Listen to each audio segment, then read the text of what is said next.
Hello everyone, welcome to Bismi's food cart. ഇന്ന് നമ്മളിവിടെ ഉണ്ടാക്കാൻ പോകുന്നത് ചന റോസ്റ്റ് ആണ്. ഇതിൽ ഞാൻ ഉള്ളി തക്കാളി രണ്ടും ചേർത്തിട്ടില്ല. അപ്പോൾ നമുക്കിതെങ്ങനെ ഉണ്ടാക്കുന്നതെന്ന് നോക്കാം. ഇതിനു വേണ്ടി ഞാനിവിടെ 2 കപ്പ് കുതിർത്ത കടലയാണ് എടുത്തേക്കുന്നത്. ഒരു രാത്രി കുതിർത്ത് വെച്ചേക്കുന്ന കടലയാണ്. കുതിർത്ത് കഴിഞ്ഞിട്ടാണ് 2 കപ്പ് അളന്നെടുത്തേക്കുന്നത്. അപ്പോൾ ഇത് നമുക്ക് കുക്കറിലേക്ക് ഇടാം. ഇനി നമുക്ക് കടല വേവിക്കാൻ വേണ്ടി 2 കപ്പ് വെള്ളം തന്നെ ഇതിലൊഴിക്കാം. അതായത് കടല എടുത്ത് അതേ കപ്പിലാണ് 2 കപ്പ് വെള്ളം ഞാൻ ഇതിലേക്ക് ആഡ് ചെയ്യുന്നത്. ഇതിനി നമുക്ക് അടച്ച് വെച്ച് ഒരു 7 വിസിൽ വരെ നമുക്ക് വേവിച്ചെടുക്കാം.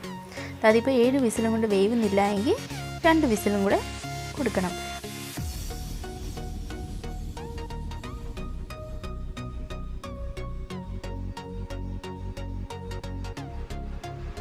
അങ്ങനെ എനിക്കിവിടെ 7 വിസിലും കൊണ്ട് തന്നെ വെന്ത് കിട്ടിയിട്ടുണ്ട്. ഇത് 7ാമത്തെ വിസിലാണ്. പ്രഷറെല്ലാം പോയിട്ട് നമുക്ക് കുക്കർ ഓപ്പൺ ചെയ്യാം. എന്നിട്ട് നമുക്ക് കടല വെന്തോ നോക്കാം. ഈ സമയത്ത് 7 വിസിലും കൊണ്ട് തന്നെ നല്ലതായിട്ട് കടല വെന്തിട്ടുണ്ട്. ഇപ്പോൾ നിങ്ങളുടെ കടല വേവുന്നില്ല എങ്കിൽ 2 3 വിസിലും കൂടെ ഒന്നുകൂടെ അടുപ്പിച്ചാൽ മതി. ആ സമയത്ത് നമുക്കൊരു പാൻ ചൂടാക്കാൻ വെക്കാം. പാൻ ചൂടായി കഴിയുമ്പോഴത്തേക്ക് അതിലേക്ക് ആവശ്യത്തിന് ഓയിൽ ആഡ് ചെയ്ത് കൊടുക്കണം. ഓയിൽ ചൂടായി കഴിയുമ്പോഴത്തേന് ജീരകം ആഡ് ചെയ്ത് കൊടുക്കാം. അതുപോലെ 1/4 ടീസ്പൂൺ കായത്തിൻ്റെ പൊടി, 1 ടീസ്പൂൺ മുളക് പൊടി, 1 ടീസ്പൂൺ മല്ലിപ്പൊടി, 1 ടീസ്പൂൺ ഗരം മസാല, 1/4 ടീസ്പൂൺ മഞ്ഞൾപ്പൊടി, അതുപോലെ 1 ടീസ്പൂൺ ചന മസാലയുടെ പൊടിയും കൂടെ നമുക്കിതിലേക്ക് ആഡ് ചെയ്യാം. മസാലപ്പൊടികളെല്ലാം ഇടുന്നതിന് മുമ്പേ നമുക്ക് ഗ്യാസ് ഓഫാക്കി കൊടുക്കണം. അല്ലെങ്കിൽ നമ്മുടെ മസാലകളെല്ലാം കരിഞ്ഞു പോകാൻ ചാൻസ് ഉണ്ട്. അപ്പോൾ ഞാൻ ജീരകം ഇട്ട് കഴിഞ്ഞിട്ട് ഗ്യാസ് അങ്ങ് ഓഫാക്കിയായിരുന്നു.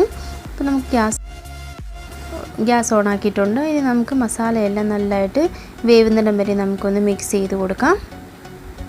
നമ്മുടെ മസാലയെല്ലാം നല്ലതായിട്ട് വെന്ത് വന്നിട്ടുണ്ട്. ഇനി നമുക്ക് 1 table spoon ginger garlic crush ചെയ്തത് ഇതിലേക്ക് ആഡ് ചെയ്ത് കൊടുക്കാം. നല്ലതായിട്ട് നമുക്ക് മിക്സ് ചെയ്ത് കൊടുക്കണം. ജിഞ്ചർ ഗാർലിക്കിൻ്റെ പച്ചമണമൊക്കെ മാറിക്കഴിയുമ്പോഴത്തേക്ക് നമുക്ക് ഇതിലേക്ക് നമ്മുടെ വേവിച്ച് വെച്ചേക്കുന്ന കടല ഇതിലേക്ക് ആഡ് ചെയ്ത് കൊടുക്കണം. അതിൻ്റെ വെള്ളവും ഇതിലേക്ക് തന്നെ നമുക്ക് ആഡ് ചെയ്ത് കൊടുക്കാം. ആവശ്യത്തിന് ഉപ്പും ഇട്ട് കൊടുക്കാം. നമുക്ക് നല്ലതായിട്ടൊന്ന് മിക്സ് ചെയ്യണം. ഇനി നമുക്കിത് അടച്ച് വെച്ച് ഈ വെള്ളമെല്ലാം ഇവാപ്പറേറ്റ് ആവുന്നിടം വരെ നമുക്ക് ഒന്നുകൂടി ഒന്ന് വേവിച്ചെടുക്കണം. ഇതിൻ്റെ ഇടയ്ക്കിടയ്ക്കൊന്ന് മിക്സ് ചെയ്ത് കൊടുക്കണം, അല്ലെങ്കിൽ അടിയിൽ പിടിക്കാൻ ചാൻസ് ഉണ്ട്. അപ്പോൾ ഇടയ്ക്കിടയ്ക്കൊന്ന് മിക്സ് ചെയ്ത് കൊടുക്കാം.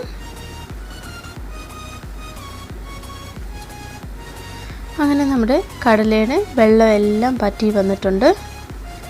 എല്ലാ വെള്ളവും നല്ലതായിട്ട് ഇവാപ്പറേറ്റ് ആയി വന്നിട്ടുണ്ട്. നമുക്ക് നല്ലതായിട്ടൊന്ന് മിക്സ് ചെയ്ത് കൊടുക്കാം.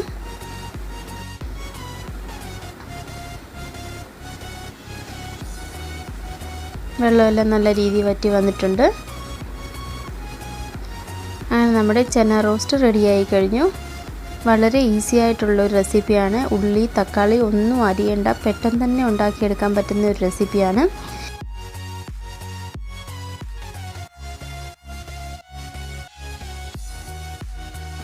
ഇതെല്ലാവരും ട്രൈ ചെയ്ത് നോക്കണം. അപ്പോൾ അടുത്ത റെസിപ്പി വരെ ബൈ ബൈ, ടേക്ക് കെയർ.